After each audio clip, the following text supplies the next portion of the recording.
ये कहानी देखकर आपके भी होश उड़ जाएंगे। एल नमस्ते, तुम थोड़ा मेरी सीट पता लगा दोगे? मुझे नोटिस बोर्ड नहीं दिख रहा। कमर पे हाथ रखे वो लड़की मुझसे ऐसे मुखातिब थी जैसे उसका कोई हक हो मेरे पे, जबकि जान पहचान के नाम पर हम दोनों में बस इतना ही था कि चंदे घंटे पहले दोनों एक ही बस से इस इंजीनियरिंग एंट्रेंस का एग्जाम देने पहुंचे थे। उसकी ऐसी बेतकल्लुफी देख मुझे जोरों की हंसी आई, पर वो बुरा न समझे इसलिए मैंने खुद को एहतियातन सामान्य रखते हुए उसका रोल नंबर पूछा।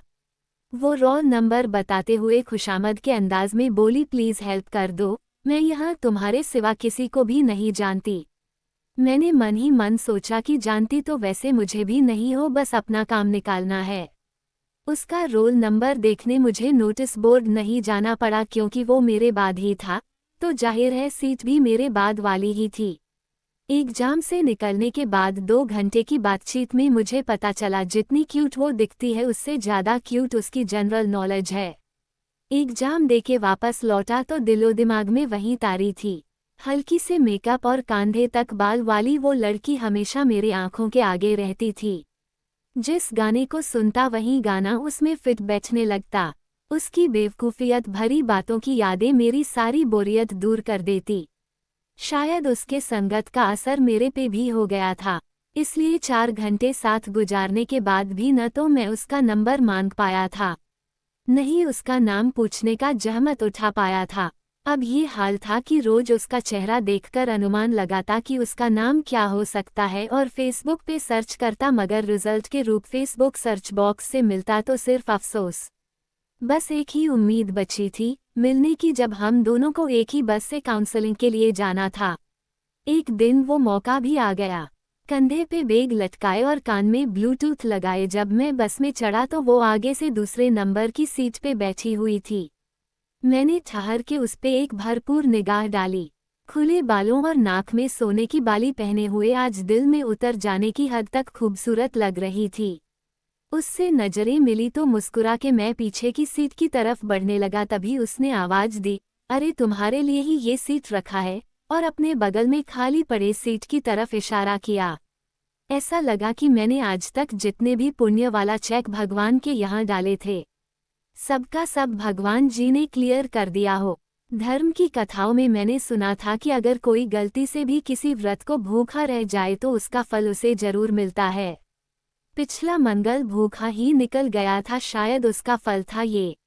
मैंने अपने चेहरे पे हल्के से नापसंदगी के भाव लाए और जाके उसके पास बैठ गया ताकि उसे लगे कि मैं उसके पास बैठकर उस पे एहसान करूं। बस जब चलने लगी तो कुछ देर इधर उधर बात करने के बाद उसने अचानक ही पूछ लिया, क्या इतने दिनों से तुम मुझे याद कर रहे थे? चोरी पकड़े जाने से जब मैं गड़बड़ा गया और कुछ उटपटांग बोलता ही कि वो हंसते हुए बोली कि इन दिनों मुझे हिचकियां बेहद रही थी, तो मुझे लगा कि तुम मुझे याद कर रहे होंगे क्योंकि दूसरा तो कोई है नहीं याद करने वाला। मैंने गहरा सांस लिया और बोला कि अच्छा फ्लर्ट कर लेती हो। वो खिलखिलाकर हंसने लगी। बस 8 बजे से चली थी, अभी रात के 12 बजे चुके थे तो सबको भूख भी लगी गई थी, इसलिए ड्राइवर ने किसी लाइन होटल पे गाड़ी रोक दिया। मैं चाहता था कि वो मेरे साथ डिनर करे, पर उसने अपना मजबूरी बताया कि उसकी फ्रेंड भी है, उसके साथ ही खाना है। आधे घंटे बाद जब खाना खाके स्प्राइट का केन पे काउंटर पे बिल जमा कर रहा था तो वो मुझे खाना वाली टेबल पे अपने फ्रेंड के साथ दिख गई। मैंने अपना केन उसके तरफ झुका के पूछा कि वो भी पिएगी। जवाब में उसने मना कर दिया, फिर भी मैंने 2 केन लिया और वेटर से उसके टेबल पे पहुंचाने को बोल के होटल से बाहर निकल गया। बाहर निकला तो बड़ी जोर से सिगरेट पीने का मन किया। बैग चेक किया तो 2 गोल्ड फ्लेक और 1 क्लोव था। मैंने क्लोव जलाए और होटल से थोड़ा दूर जाके कश लेने लगा। अभी 2-4 कश ही लिए होंगे कि उसका फ़ोन का फ्लैशलाइट मेरे चेहरे पे था। ऐसे तो मैंने उसके ड्रेस के हल्के से झलक से ही उसे पहचान लिया था, फिर भी मैंने पूछा कौन हो, जवाब में वो कुछ बोलने के बजाय फ्लैश जलाए रही। फिर कुछ देर में खुद ही बोली, अच्छे बच्चे सिगरेट नहीं पीते और फिर तुम तो अब मेरे अच्छे बच्चे हो। मैंने कश लेना जारी रखते हुए कहा, मैं कब से तुम्हारा बच्चा हो गया बाबू। अगले पल ही वो दांत पीसते हुए सर पे सवार हो गई, फेंकोगे भी या अभी और फुटेज खाओगे? मैंने सिगरेट होंठों से अलग किया और उसे घूरने लगा। वो सीरियस हो गई थी। शुभ, मजाक नहीं कर रही, सच में प्यार करती हूँ तुमसे।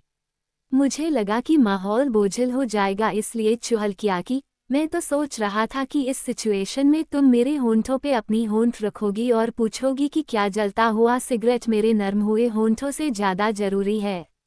उसने हंस के मेरे हाथ से सिगरेट छीन के फेंका और बोली कि ओ मेरे सस्ते फेसबुक या फिलासफर, चलो अब इलायची खाओ, नहीं तो रात भर मैं